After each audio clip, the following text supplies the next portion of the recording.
ये देखो, फिर से शुरू हो गई। मैं तो परेशान हो गई हूँ इस लड़की से। क्या हुआ माँ, क्यों इतना गुस्सा कर रही हो? गुस्सा न करूं तो क्या करूं? हाँ, कब से आवाज लगा रही हूँ, लेकिन इन मैडम को एक बार में सुनाई कहाँ देता है। ओहो माँ, आप ही देखो ना, मैंने कितना सुंदर डिजाइन बनाया, बस इसी में ध्यान लगा था मेरा, शायद इसीलिए आपकी आवाज सुनाई नहीं दी होगी। अच्छा बताओ क्या काम है, मैं ये बाद में पूरा कर लूंगी। कुछ काम नहीं, खाने की थाली कब से लगा कर रखी है, अब महारानी को फुर्सत मिल गई हो तो चलकर खा लो। अच्छा खाना खाना है, अब आप शुरू करो, मैं बस 2 मिनट में आऊं। हाँ हाँ पता है तेरे 2 मिनट। इतना कहकर हिना की माँ सुमित्रा गुस्से में वहां से चली गई और फिर खाने की मेज पर। अरे क्या हो गया, इतने गुस्से में क्यों हो भाग्यवान? अब आप ही समझा लीजिए अपनी लाडली को, मेरी तो एक नहीं सुनती। हाँ तो क्या हो गया, तुम पे ही तो गई है। आपको मजाक सूझ रहा है? यहाँ मेरा दिमाग खराब हो रहा है, सारा दिन बस मेहंदी के डिजाइन बनाती रहती है और कोई काम ही नहीं है इसे। इसका मतलब वो सच में तुम पर ही गई है। तुम्हें भी तो मेहंदी लगाने का बड़ा शौक था ना इस उम्र में? हाँ, पर मैं घर का सारा कामकाज निपटाने के बाद ये सब करती थी। अरे ये तो खाना पीना भी छोड़कर बैठी है। सुमित्रा अपने पति सुरेश से हिना की शिकायतें कर ही रही थी कि तभी हिना वहां आ गई। क्या बनाया माँ? खुशबू तो बड़ी अच्छी आ रही है। मिल गई तुझे फुर्सत?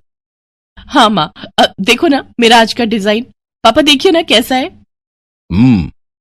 सच में डिजाइन तो वाकई बढ़िया बनाया है लाडू। ये लाडू बोल बोल कर आपने ही इसका दिमाग खराब करके रखा है। मेरी जान को कितना काम है पता है, ती जा रही है, मगर ये लड़की मेरी बिल्कुल मदद नहीं करती। ओहो, आज सिर्फ खरी खोटी ही सुनाओगी या कुछ खाना भी मिलेगा भाग्यवान? सुरेश की बात सुनकर सुमित्रा की हंसी निकल गई और उसे हंसता देख सभी लोग हंसने लगे।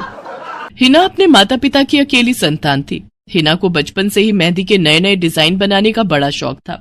वो कागज पर रोज कुछ न कुछ नया बनाने की कोशिश करती और फिर उसे अपने या अपनी माँ के हाथों पर लगाती। हिना के कॉलेज की पढ़ाई भी अब पूरी हो गई थी, तो अब उसके लिए रिश्ते आने भी शुरू हो गए थे। अरे सुमित्रा कहाँ हो, जल्दी आओ। क्या हुआ जी? जरा इस फोटो को तो देखो, कैसा है लड़का? दिखने में तो बहुत ही बढ़िया है। हाँ, वो कानपुर वाले फूफा जी है ना, उन्होंने बताया इस लड़के के बारे में। अपनी हिना के लिए कैसा रहेगा? लड़का काम क्या करता है और परिवार में कौन कौन है? फूफा जी बता रहे थे कि कानपुर में इनका अपना कारखाना है, वहां ये अपना दोने पत्तल और डिस्पोजल वगैरह बनाते हैं। ये अच्छा पैसा कमा लेता है, फूफा जी की रिश्तेदारी में है। हाँ, पर उससे पहले ये फोटो एक बार हिना को तो दिखा दो, उसे लड़का पसंद आ जाए तभी बात आगे बढ़ानी चाहिए ना। अरे हाँ, ये भी सही कह रही हो। लाडो, ओ लाडो, अरे कहाँ है बिटिया? सुरेश ने फौरन जाकर कमल की फोटो हिना को दिखाई तो हिना को भी कमल पसंद आ गया। उधर कमल को भी हिना पहली ही नजर में भाग गई और इस तरह से कुछ ही दिनों में कमल और हिना की शादी खूब धूमधाम से हो गई। शादी के बाद कमल और हिना अपनी गृहस्थी में बहुत खुश थे। फिर एक शाम। ये क्या लिख रही हो हिना? लिख नहीं रही हूँ, मेहंदी का डिजाइन बना रही हूँ। अच्छा, पर कागज पर क्यों? प्रैक्टिस तो रोज ही करनी होती है ना, तो इसीलिए कागज पर डिजाइन बनाती हूँ। अच्छा, अब जरा दिखाओ तो सही। अरे वाह, ये डिजाइन क्या सच में तुमने बनाया है? हाँ अच्छा है ना, अब मैंने और भी बनाकर रखे हैं, रुकिए मैं भी लेकर आती हूँ। हिना ने अपने बनाए सारे डिजाइन्स कमल को दिखाए, जो कमल को बहुत पसंद आए और उसने हिना की खूब तारीफ की। सब कुछ अच्छा चल रहा था और ऐसे ही हंसी खुशी दिन बीत रहे थे। लेकिन फिर एक सुबह। हेलो, क्या हुआ राठी जी, इतनी सुबह सुबह फोन क्यों किया? सर आप जल्दी से आ जाइए, गजब हो गया, अपनी फैक्ट्री में आग लग गई है सर, सब कुछ जल गया सर, कुछ भी नहीं बचा सर, जल्दी आ जाइए आप। फोन पर अपने मैनेजर की बात सुनकर कमल के पैरों तले जमीन खिसक गई। फैक्ट्री पहुंचा तो देखा वाकई फैक्ट्री पूरी तरह से जल रही थी। तभी एक जलती हुई बड़ी सी लकड़ी कमल पर आ गिरी, जिसकी वजह से वो बुरी तरह झुलस गया। उसे फौरन अस्पताल पहुंचाया गया और यहाँ से सब कुछ बदल गया। फैक्ट्री के काम को बढ़ाने के लिए कमल ने हाल ही में कई सारी नई मशीनें लोन पर खरीदी थी। मशीनें तो नहीं बची, लेकिन लोन चुकाने के चक्कर में पहले कमल की गाड़ी बिकी और फिर घर। मजबूर होकर कमल और हिना अब किराए के मकान में रहने लगे थे। फिलहाल कमल की हालत ऐसी नहीं थी कि वो कोई और काम कर सके। ऐसे में हिना ने घर चलाने का जिम्मा उठाया और वो घर घर जाकर औरतों के हाथों पर मेहंदी लगाने लगी। हालांकि इस काम से उसे बहुत कम पैसे ही मिल पा रहे थे, लेकिन हिना फिर भी पूरी मेहनत कर रही थी। क्या से क्या हो गया ना हिना, मैं किसी काम का नहीं रहा, हम बर्बाद हो गए। मैंने कहा था तुम्हें रानी बनाकर रखूंगा, मगर मेरे रहते हुए भी तुम्हें कितना संघर्ष करना पड़ रहा है। ऐसा क्यों कह रहे हैं आप बिल्कुल चिंता मत कीजिए, देखना धीरे धीरे सब ठीक हो जाएगा। हिना चाहती थी कि वो अपना एक पार्लर खोले, लेकिन फिलहाल ये मुमकिन नहीं था। मेहंदी लगाने का काम भी सीजन पर ही मिल पाता था, तो अब दिक्कत खाने पीने की भी होने लगी। ऐसे में हिना ने एक सेठ के घर मेड का काम करना शुरू कर दिया। और फिर एक दिन, सुन, तुझे कोई मेहंदी वाली पता है क्या? क्यों मैडम?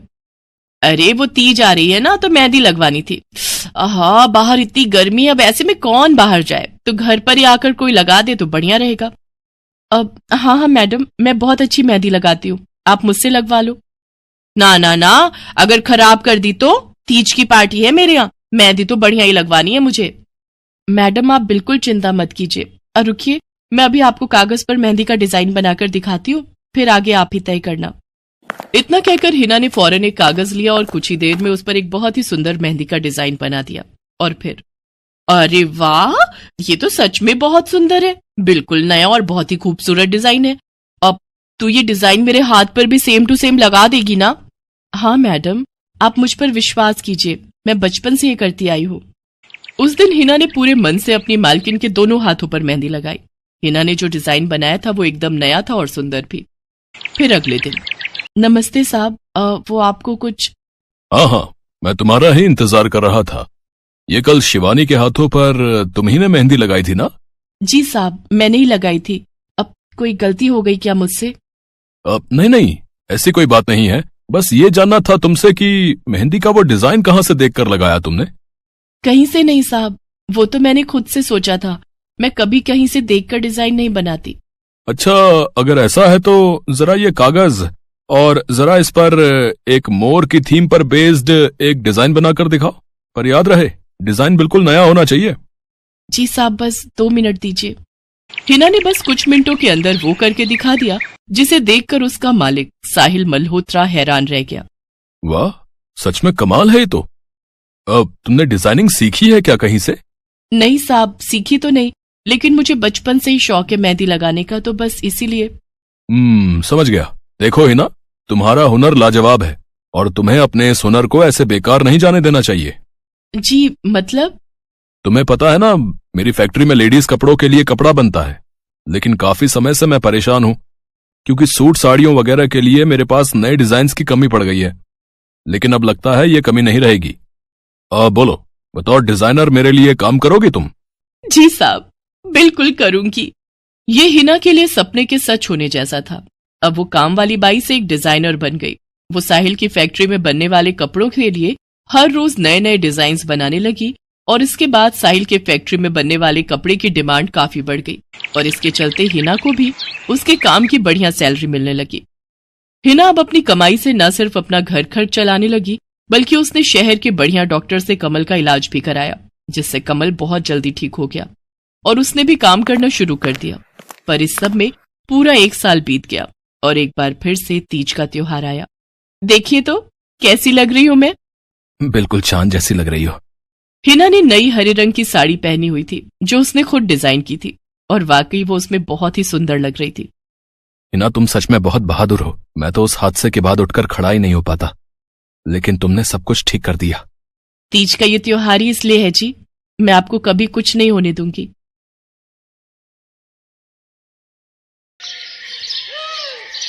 मीरा, ओ मीरा, चल तो जल्दी से आटा गूंथ दे, मैं फटाफट रोटियां सेक दूंगी। नहीं माँ, मैं नहीं गूंथ पाऊंगी, मैंने मेहंदी लगा ली है हाथ पर।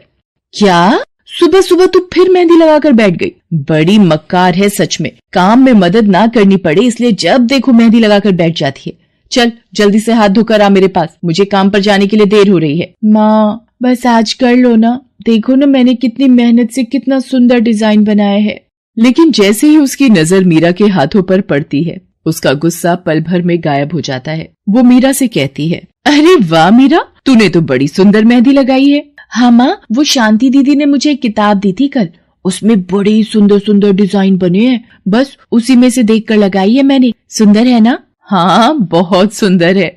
अरे लेकिन मुझे तो ओफो, फिर लगा लिया ना तूने बातों में। पहले से ही देर हो रही है, ऊपर से तू भी मेहंदी लगाकर महारानी जैसे बैठ गई है। माँ, तुम इतना परेशान क्यों होती हो? 1-2 घंटे में जब मेरी मेहंदी सूख जाएगी तो मैं घर के सारे काम कर दूंगी। मीरा की बात मानकर कावेरी काम पर चली जाती है। वो एक बड़ी सोसाइटी के घरों में काम करती थी और इसी काम से कावेरी और मीरा का गुजारा चलता था। कावेरी के पति की कई साल पहले एक सड़क हादसे में मौत हो गई थी।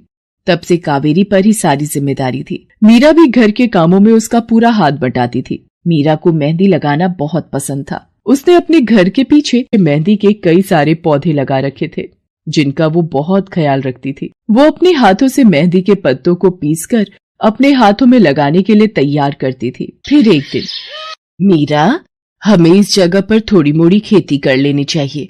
ये मेहंदी के पौधों से कुछ कमाई थोड़ी ही हो रही है। खेती कर लेंगे तो कुछ पैसे ही बन जाएंगे। नहीं माँ, मेरे मेहंदी के पौधों को हाथ भी मत लगाना। बाजार से मेहंदी खरीदने के तो पैसे हैं नहीं हमारे पास। अब इन्हें तो रहने दो। ये कहते हुए मीरा की आंखों में आंसू थे। कावेरी उसके सिर पर हाथ रखते हुए कहती है, मीरा, मैं जानती हूँ तुझे मेहंदी लगाना बहुत अच्छा लगता है, लेकिन बेटा अपनी हालत तो तुझे पता ही है ना। मैं कितनी मुश्किल से। माँ, सब समझती हूँ मैं। जाओ, कर लो जो करना है। इतना कहकर मीरा रोते हुए वहाँ से चली जाती है। कावेरी को उसके लिए बुरा लग रहा था। वो मीरा की मेहंदी के पौधों को कुछ नहीं करती। ऐसे ही कई दिन गुजर जाते हैं। ज्यादा काम करने की वजह से कावेरी की तबीयत खराब रहने लगी। वो बहुत जल्दी जल्दी बीमार पड़ने लगी। तो मीरा ने उससे कहा, माँ, तुम रहने दो, तुम्हें बुखार है, रात भर सोई नहीं हो, मैं चली जाती हूँ काम पर। नहीं मीरा, तू कैसे? ना, नहीं, मैं ठीक हूँ, मैं जाती हूँ।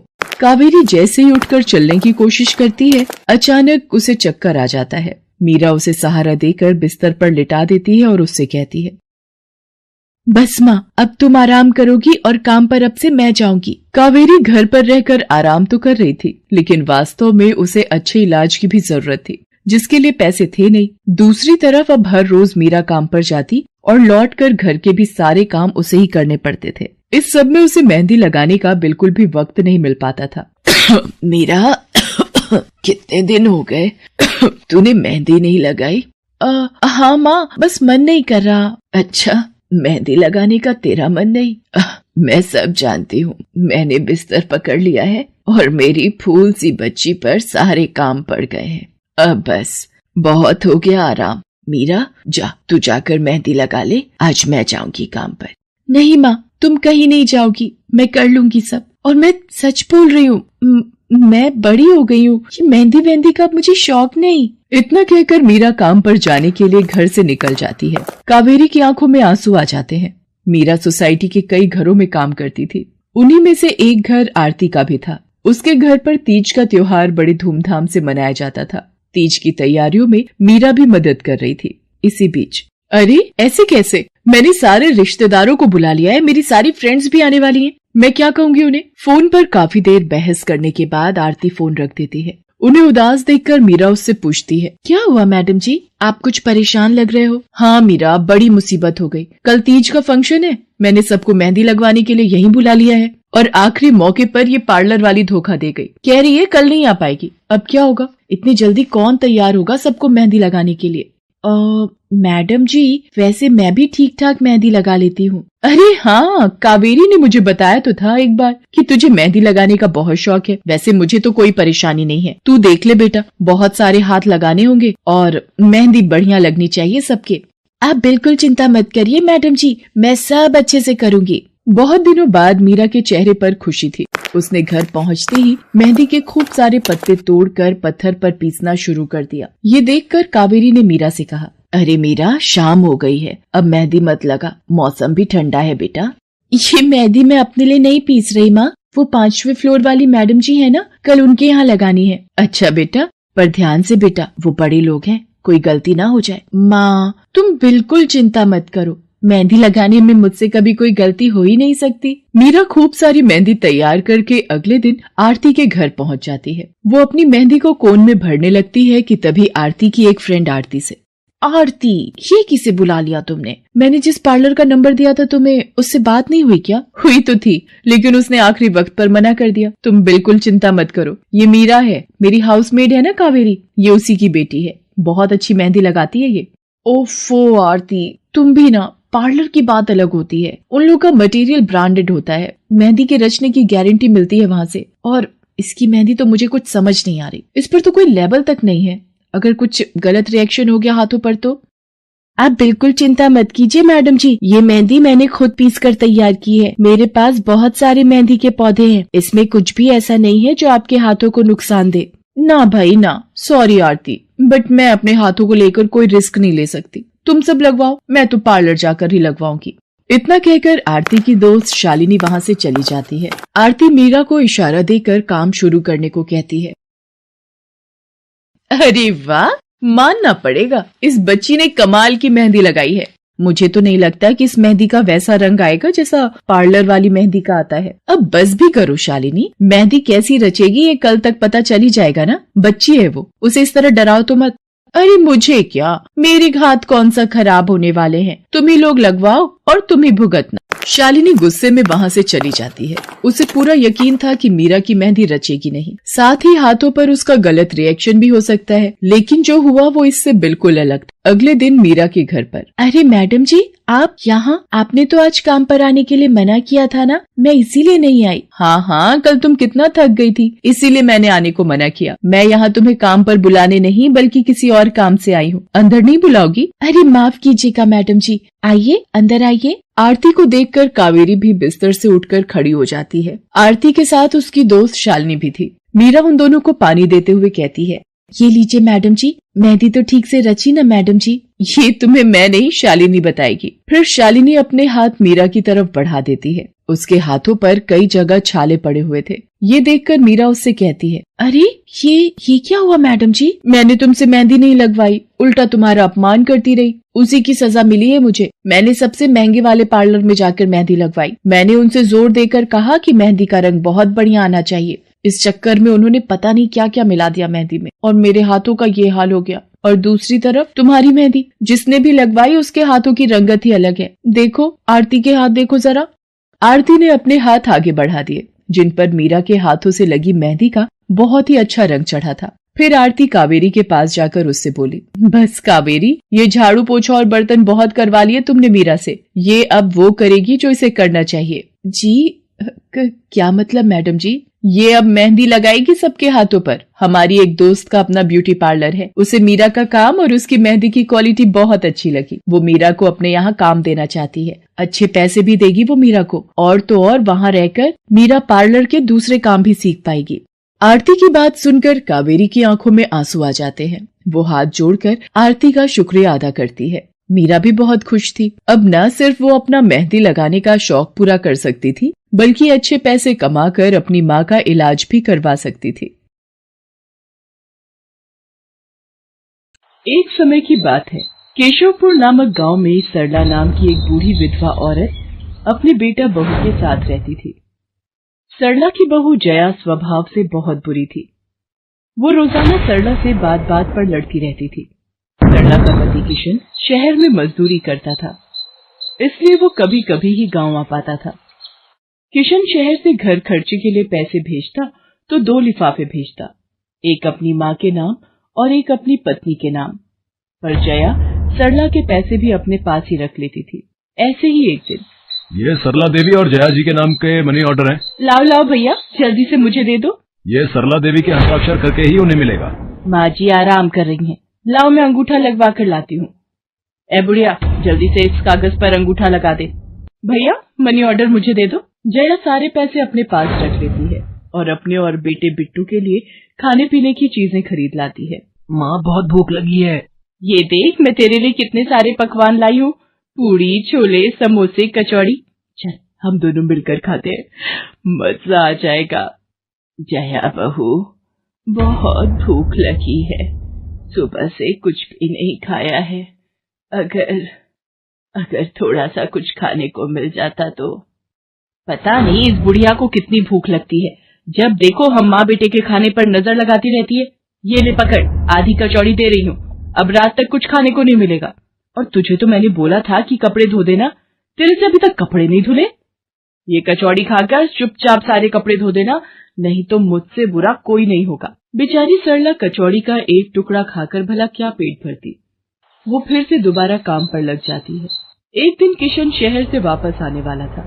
जया को पता था कि जब किशन सरला से पूछेगा कि वो उसे पैसे बराबर भेजता है तो उसे मिलते हैं या नहीं। ये बात सोचकर जया थोड़ा घबरा जाती है और वो सरला से कहती है, ओ बुढ़िया, अगर तूने अपने बेटे से कहा कि तुझे उसके भेजे हुए पैसे नहीं मिलते तो मुझसे बुरा कोई नहीं होगा। वो तो एक दिन रहकर चले जाएंगे, उसके बाद जो मैं तेरा हाल करूंगी ना, फिर तू देखती रह जाएगी। इसलिए अपने बेटे के सामने दुखड़े रोने की कोशिश मत करना। नहीं बहू, मैं किशन को कुछ नहीं कहूंगी। माँ, मैंने तुम्हें पैसे भेजे थे, वो तुम्हें मिल गए थे ना? अरे आप बिना कैसी बातें करते हो? माँ जी को मैं बराबर से पैसे देती रहती हूँ। माँ जी, ये लो गरम गरम पनीर के पकौड़े, आप भी खाओ। किशन 2 दिन रहकर शहर वापस चला जाता है। जया फिर से अपने रूप में आ जाती है। दिन भर सरला काम करके एक दिन चक्की से आटा पिसवा कर लौट रही थी कि अचानक उसे चक्कर आ जाते हैं। रिक्शा में जाती एक लड़की देख लेती है। भैया, इन्हें उठाने में मेरी मदद करो, बेचारी पता नहीं कौन है। सुमन, ये तेरे साथ कौन है? ये रास्ते में बेहोश हो गई थी, मैं इन्हें घर ले आई, लगता है इन्हें होश आ गया है। अब कैसा लग रहा है आपको?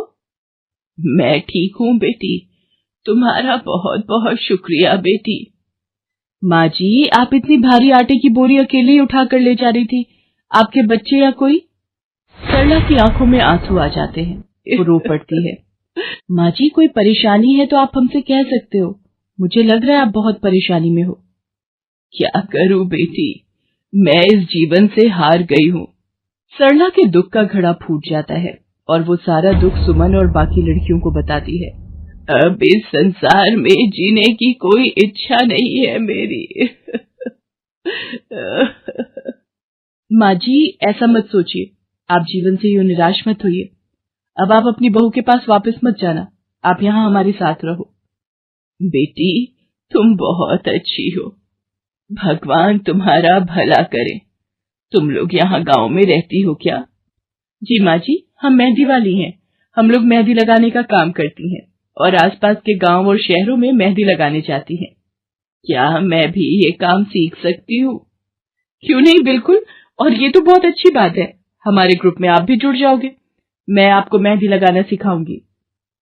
सरला अब उन लड़कियों के साथ ही रहने लगी और कुछ ही समय में वो बहुत अच्छी मेहंदी लगाना सीख गई। इधर जया सरला के कुछ दिन तक वापस न आने से घबरा जाती है। ये बुढ़िया इतने दिनों से कहाँ गायब है, मुझे तो कोई खोज खबर नहीं है। बिट्टू के बापू ने हम सबको अचानक शहर बुलाया है, वहां जाकर अब यही बोलना पड़ेगा कि बुढ़िया की तबीयत खराब थी इसलिए नहीं ला सकी। जया बिट्टू को लेकर किशन के पास शहर पहुंचती है। क्या हुआ जया, माँ तुम्हारे साथ नहीं आई? वो माँ जी की तबीयत कुछ ठीक नहीं थी, इसलिए मैंने उन्हें बोला कि वो गांव में ही रहें। बेकार में सफर करती तो उनकी तबीयत और खराब हो जाती। पर तुमने मुझे अचानक क्यों शहर क्यों बुला लिया?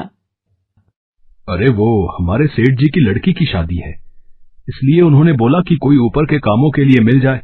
मैंने सोचा तुम्हें बुला लेता हूँ, और माँ भी थोड़े दिन के लिए मेरे पास रह लेगी। चलो कोई नहीं, मैं तुम्हें मालकिन से मिलवा देता हूँ। देखो किशन, शाम को मेहंदी का समारोह है तो काम अच्छे से निपटाने हैं। जितने भी मेहमान आएंगे उनके स्वागत में कोई कमी ना होने पाए। आप चिंता मत करो मालकिन, सब हो जाएगा। ये मेरी पत्नी है, मैंने इसे गांव से बुला लिया है, ये सब संभाल लेगी। जया मेहंदी समारोह की तैयारियों में काम करवाने लगती है। सब मेहमान आने लगते हैं। रिचा, मेहंदी वाली अभी तक नहीं आई, कितने बजे का टाइम दिया था? मम्मी, मेरी उनसे बात हो गई है, बस कुछ ही देर में आती होंगी। लो वो आ गई। माँ जी, ये यहाँ कैसे? मेहंदी वाली लड़कियों के साथ? माँ यहाँ? जया, तुम तो कह रही थी कि माँ बीमार है और गांव में है, पर माँ मेहंदी वाली लड़कियों के साथ क्या कर रही है? मुझे कुछ समझ नहीं आ रहा। मैं माँ के पास जा रहा हूँ। माँ, तुम यहाँ इन सबके साथ? किशन बेटा, आप मेरे साथ इधर आइए, मैं आपको सब बताती हूँ। ये लड़की इनको सब कुछ बता देगी। शायद आप नहीं जानते हैं, आपकी पत्नी ने आपकी माँ पर बहुत जुल्म किए हैं, इसीलिए ये बेचारी अपना घर छोड़कर हमारे साथ रहने को मजबूर थी। सुमन किशन को सारी सच्चाई बताती है। सरला की आंखों में आंसू आ जाते। किशन सबके साथ जब घर आ जाता है। जया, तुम्हें शर्म आनी चाहिए, तुमने मेरी माँ के साथ इतना बुरा व्यवहार किया। तुम्हारी वजह से मेरी माँ दर दर भटक रही है। अब तुम मेरे साथ एक पल भी नहीं रहोगी। बिट्टू को मैं पाल लूंगा। अभी के अभी अपने मायके निकल जाओ। ऐसा मत कहो, मैं आप लोगों के बिना कैसे रहूंगी। मुझे माफ कर दो, मुझे माफ कर दो, मेरे से गलती हो गई। माँ जी मुझे माफ कर दो। किशन बेटा, मैं किसी से भी नाराज नहीं हूँ। जया बहू को माफ कर दे। गलती इंसान से ही होती है बेटा। मैंने जया बहू को माफ कर दिया। किशन जी आप चिंता मत कीजिए, आपकी माँ जी अब हमारे साथ ही काम करेंगी। उस दिन के बाद जया ने अपना व्यवहार बदल लिया। सरला ने मेहंदी लगाना नहीं छोड़ा। वो अपनी मेहंदी लगाने के काम को करती रही। जया को अपनी गलती का एहसास हो गया था। अब वो भी सरला की बहुत देखभाल करती थी। संध्या की बुआ जो कि दिल्ली में रहती थी, वो उसके लिए एक अच्छे घर का रिश्ता लेकर आई थी। देखो भैया, मेरी इतनी जान पहचान तो नहीं है लड़के वालों से, पर इतना जानती हूँ अड़ोस पड़ोस में कहीं पूछोगे तो लोग अच्छा घर ही बताएंगे। ठीक है सुमन, अगर तुम कहती हो तो लड़के वालों को एक बार बुला लेते हैं। अब संध्या भी लड़के को देख लेगी। संध्या की बुआ लड़के वालों से अपने तरीके से बात कर लेती है और कुछ दिनों बाद संध्या की शादी विपुल नाम के लड़के से हो जाती है। पता नहीं इस काम वाली को छुट्टी लेकर गांव अभी जाना था। उसे पता था शादी वाला घर है, नई नवेली दुल्हन आएगी तो घर में 100 काम होंगे, फिर भी बिना बताए गांव निकल गई। अब मैं दूसरी काम वाली इतनी जल्दी कहाँ से ढूंढूंगी। राजेश्वरी, एक प्याली चाय दे दो तो बड़ी मेहरबानी होगी। सुबह से एक प्याली चाय भी नहीं मिली है। तुम्हें तो जब देखो चाय पीने की पड़ी रहती है। पता भी है एक बर्तन नहीं है धुला हुआ जिसमें तुम्हारी चाय बना दूं। ढेरों बर्तन रसोई में पड़े हैं झूठे। माँ मैं कॉलेज जा रही हूँ, तुम मुझे ये मत कहना कि मैं छुट्टी कर लूं और तुम्हारे साथ घर का काम करवाऊं। मेरा आज बहुत बड़ा प्रोजेक्ट सबमिट होना है, इसलिए मैं तो कोई काम नहीं कर सकती। ये लो, अब इसे भी अभी कॉलेज जाना था। अब मैं क्या करूं, कुछ समझ नहीं आ रहा। संध्या की सास राजेश्वरी अभी काम वाली को लेकर परेशान हो ही रही थी। तभी संध्या राजेश्वरी की सारी बातें सुन लेती है और रसोई में जाकर बर्तन धोने लगती है। अरे संध्या बहू, तुम ये रसोई में क्या कर रही हो? हटो हटो हटो, ये झूठे बर्तन तुमसे थोड़ी करवाऊंगी। अभी तुम्हारे हाथों की मेहंदी भी नहीं उतरी। माँ जी आप परेशान मत हो, मैं थोड़ी देर में ही सारा काम निपटा दूंगी। आप अकेले इतना काम नहीं कर पाओगे। ठीक है, अगर तुम कहती हो तो मैं कोई और काम कर लेती हूँ। माँ पड़ोस में किसी से पता करो, शायद कोई और काम वाली मिल जाए। मैंने पूछा था पर अभी किसी भी काम वाली के पास समय नहीं है। पुलकित काम पर चला जाता है। संध्या सारे घर का काम करती है। अब तो रोजाना ही ऐसा होने लगा। काम वाली तो थी नहीं। संध्या की ननद पूजा सुबह होते ही कॉलेज निकल जाती और सास पैरों में दर्द के बहाने बिस्तर पर आराम करती। संध्या तो मानो घर के कामों में ही उलझ गई। एक शाम, माँ तुम बिल्कुल सही बहू ढूंढ कर लाई हो। बेचारी गरीब घर की है, इसलिए चुपचाप संस्कारी बहू की तरह घर के काम कर लेती है। अगर कोई पैसे वाले घर की लड़की बहू बनाकर ले आती तो वो पूरे घर को अपने इशारों पर नचाती और तुम और मैं बस बर्तन घिसते रह जाते। तभी तो मैंने इसकी बुआ को शादी के लिए हाँ कह दिया था। मुझे पता है ये गरीब घर की लड़कियां बड़ी सीधी सादी बहुएं साबित होती हैं। अब काम वाली गांव भाग गई। सोच ये ना होती तो कौन काम करता। राजेश्वरी, तुम दोनों माँ बेटी को तो संध्या बहू का शुक्रगुजार होना चाहिए। बेचारी ने आते से ही पूरा घर संभाल लिया। ऐसे ही दिन बीत रहे थे। संध्या सभी घर वालों की देखभाल का पूरा ध्यान रखती थी। एक दिन, क्या हुआ पुलकित बेटा, तुम इतने परेशान क्यों हो? और आज तुम ऑफिस भी नहीं गए? पापा मेरी नौकरी छूट गई है। कंपनी घाटे में चल रही थी, इसलिए उन्होंने मेरे जैसे बहुत से वर्कर्स को अचानक निकाल दिया। दिमाग खराब हो रहा है, गाड़ी की किश्त भरनी है, घर का लोन भी पूरा नहीं हुआ है। घर का खर्चा अब सब कुछ कैसे होगा, कुछ समझ में नहीं आ रहा है। पुलकित बेटा चिंता मत कर, अब कोई ना कोई रास्ता निकल आएगा। ज्यादा होगा तो कुछ दिनों के लिए मैं कोई काम कर लूंगा। पापा मेरे होते हुए आप काम नहीं करोगे, मैं कुछ सोचता हूँ। पुलकित दूसरी नौकरी को लेकर परेशान था। उसे कोई काम नहीं मिल रहा था। घर में पैसों की तंगी भी शुरू हो गई। पुलकित ने अपनी गाड़ी बेच दी। घर के लोन को लेकर वो परेशान था। 15,000 रुपए की किश्त उसे भरनी थी। तभी, भैया मेरे कॉलेज की फीस इस बार बहुत लेट हो गई है। मेरा आखिरी साल है, अगले महीने की 5 तारीख तक 12,000 रुपए फीस के भरने हैं। मैं कुछ इंतजाम करता हूँ। ऐसे खाली हाथ पर हाथ रखकर मैं नहीं बैठ सकती, मुझे कुछ सोचना होगा। पता नहीं, हो सकता है किरण ने बात कर ली होगी, पूछती हूँ। हेलो किरण, मैं संध्या बोल रही हूँ। तूने बात की फिर? पार्लर में जगह खाली है क्या? हाँ मैंने बात कर ली है। 12,000 रुपए महीना देंगी रविता मैम। बोल, तू हाँ बोलती है तो मैं बात कर लेती हूँ। ठीक है, तू हाँ बोल दे, कम से कम कुछ तो पैसे आ जाएंगे। संध्या पुलकित से पार्लर में मेहंदी लगाने की नौकरी की बात करती है। पहले तो वो मना करता है, पर संध्या उसे समझाती है। पुलकित, मैं जानती हूँ आप परेशानी के दौर से गुजर रहे हो। मैंने आपसे शादी के बाद हर सुख दुख में साथ निभाने का वादा किया था और आप परेशान मत हो, मैं घर और बाहर दोनों का काम एक साथ संभाल लूंगी।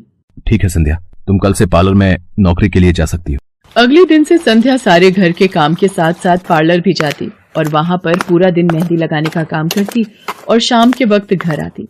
संध्या बहुत मेहनत कर रही थी ताकि वो अपने परिवार की मदद कर सके। संध्या बहुत सुंदर मेहंदी लगाती थी। ये बात उसकी सास को तब पता चली जब उसने पार्लर में काम करना शुरू किया। संध्या को पार्लर में काम करते हुए 1 महीना बीत चुका था। पार्लर की मालकिन रविता भी संध्या के मेहंदी लगाने के काम को देखकर बहुत खुश थी। संध्या, तुम सचमुच बहुत मेहनती हो। पिछले 1 महीने में बहुत से क्लाइंट तुम्हारी तारीफ कर रहे हैं और अपनी फैमिली फ्रेंड्स की शादी या सगाई फंक्शन के लिए तुम्हें ही मेहंदी के लिए बुक करना चाहते हैं। और हाँ, ये तुम्हारी सैलरी 12,000 रुपए। बाकी ये तुमने ओवर टाइम भी शादी के सीजन में बहुत किया है, उसके 6,000 रुपए अलग से दे रही हूँ। थैंक यू मैम, आपने मेरे काम की इतनी तारीफ की। मैं तो बस भगवान की कृपा से मेहनत से करती हूँ। संध्या घर आ जाती है और 12,000 रुपए पूजा के हाथ में रखती है। पूजा, ये तुम्हारी कॉलेज की फीस के पैसे, तुम कल ही अपनी फीस जमा कर देना। भाभी, ये तो आपकी मेहनत की कमाई है, आप ये सारे पैसे मुझे दे रहे हो? नहीं नहीं भाभी। पूजा, तुम मुझे अपनी भाभी कहती हो ना, और भाभी तो माँ समान होती है, तो क्या तुम अपनी भाभी माँ के पैसे नहीं लोगी? तुम अपने भैया से भी तो लेती हो ना। फिर मेरे और अपने भैया में फर्क है, मैं भी तो इस घर का हिस्सा हूँ, इसलिए ये पैसे रख लो। मुझे माफ कर दो भाभी, मैंने ना जाने आपके बारे में क्या क्या गलत सोचा। पुलकित को भी दूसरी नौकरी मिल जाती है। अब संध्या और पुलकित दोनों मिलकर काम करते थे। राजेश्वरी और पूजा भी अब संध्या की घर के कामों में बहुत मदद करती थी। परिवार में खुशियां फिर से लौट आई थी।